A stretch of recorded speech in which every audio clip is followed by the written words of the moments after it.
Robbing kim? Robbim Alloh. Dining qaysi? Dinim Islom.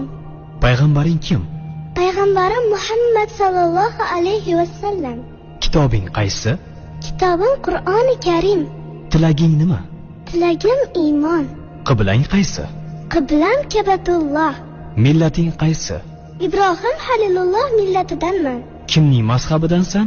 Imom Azam Abu Hanifa mazhabi. Do'stlaring kim? Do'stlarim chahor yorlar.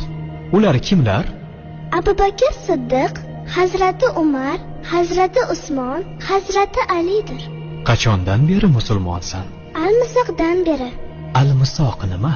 Alloh taolo ruhimizni yaratib, ulardan va'da olgan kun. E'tiqoding qaysi? Ahli sunna val jamoa e'tiqodi. Kimni yaxshi ko'rasan? Alloh taoloni. Undan keyinchi? Payg'ambarimiz Muhammad alayhissalomni. Undan keyinchi?